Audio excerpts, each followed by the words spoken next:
Hello everyone, এমকে Bengali ক্লাসরুমে সবাইকে জানাই স্বাগত। আজকে আমি ষষ্ঠ শ্রেণী ভূগোলে স্বাভাবিক উদ্ভিদের সমস্ত প্রশ্ন উত্তর আলোচনা করছি। তোমরা অবশ্যই ভিডিওটা শেষ পর্যন্ত দেখো এবং ভালো লাগলে লাইক কমেন্ট শেয়ার করতে কিন্তু ভুলো না। তো চলো ভিডিওটা শুরু করা যায়, এবং যারা আমার চ্যানেল নতুন তারা অবশ্যই চ্যানেলটি সাবস্ক্রাইব করে পাশে থাকা বেল আইকনটি প্রেস করে দেবেন। প্রশ্ন কি আছে? স্বাভাবিক উদ্ভিদ কাকে বলে? উত্তর: মানুষের চেষ্টা ছাড়া শুধুমাত্র প্রাকৃতিক উপায় নির্ভর করে স্বাভাবিকভাবে জন্মানো ও বৃদ্ধি পাওয়া গাছপালাকে স্বাভাবিক উদ্ভিদ বলে। 2 নম্বর কোশ্চেন: ভারতবর্ষে প্রায় ড্যাশ রকম গাছ দেখা যায়? 5000 রকমের গাছ দেখা যায়। অরণ্য আমাদের বন্ধু, এই বিবৃতিটি বক্তব্যের সাপেক্ষে তোমার মতামত দাও অথবা অরণ্যের উপকারিতা লেখো। যে কোনো একটি প্রশ্ন যদি আসে তোমরা কিন্তু এই একটা উত্তরই লিখবে, ঠিক আছে? তো কি বলছে? অরণ্যের উপকারিতা অপরিসীম। যেমন এক জ্বালানি কাঠ। কি না, অরণ্য থেকে প্রাপ্ত কাঠ সর্বত্র জ্বালানি রূপে ব্যবহার করা হয়। 2. দূষণ রোধ।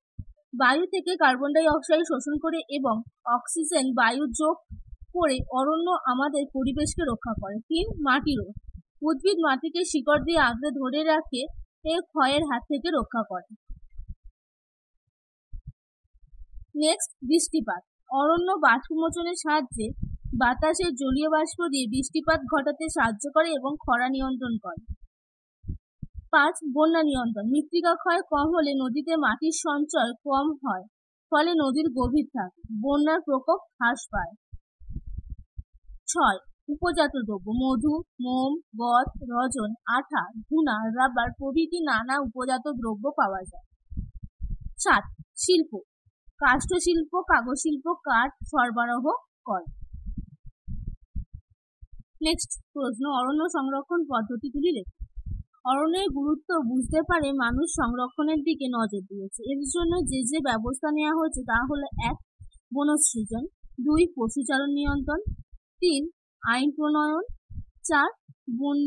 বন রক্ষক নিয়ম। 1 নম্বর পয়েন্টে কি বলছে? বনসৃজন। নদী, রেল, রাস্তা, খেলার মাঠ, বিদ্যালয়, পুকুর, ধর্মীয় স্থান সংলগ্ন এলাকায় বনসৃজন করা হচ্ছে, যা সামাজিক বনসৃজন নামে পরিচিত। পশুচারণ নিয়ন্ত্রণ। বনভূমি নতুন চারা গাছ জন্মাবার জন্য পশুচারণ নিয়ন্ত্রণ করা হচ্ছে।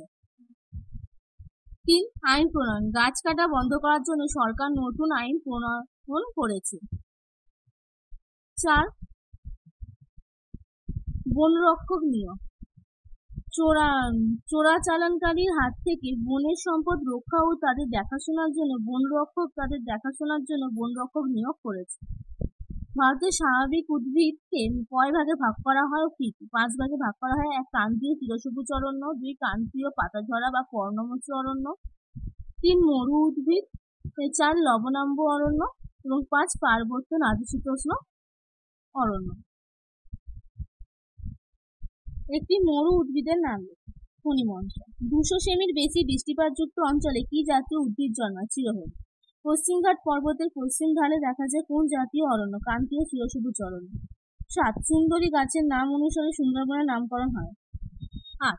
2টি চিরহরিৎ বৃক্ষের নাম লেখো। মেহগিনি ও চাপলাস। ভারতে 2টি স্বল্পবর্গীয় বৃক্ষের নাম লেখো। পাইন এবং ফার। 2টি ম্যানগ্রোভ উদ্ভিদের নাম লেখো। সুন্দরী গড়াই। বিশ্ব অরণ্য দিবস কবে পালিত হয়? 21শে মার্চ। বিশ্ব পরিবেশ দিবস কবে পালিত হয়? 5ই জুন। তুলসীর একটি উপকারিতা লেখো। সর্দি কাশি হাঁপানি সারায়। নিম গাছের একটি উপকারিতা লেখো। ত্বক ভালো রাখে। আয়ুর্বেদ চিকিৎসা কি?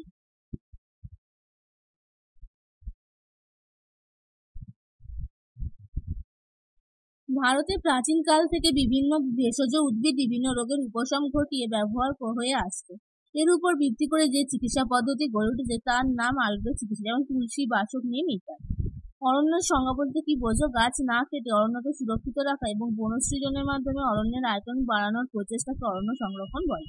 তো আজকে এই পর্যন্ত রইল। তোমাদের যদি আমার ভিডিও ভালো লেগে থাকে তোমরা অবশ্যই তোমাদের বন্ধুর সাথে শেয়ার করতে একদম ভুলো না। তো আজকে টাটা, আবার দেখা হচ্ছে অন্য কোনো ভিডিওতে।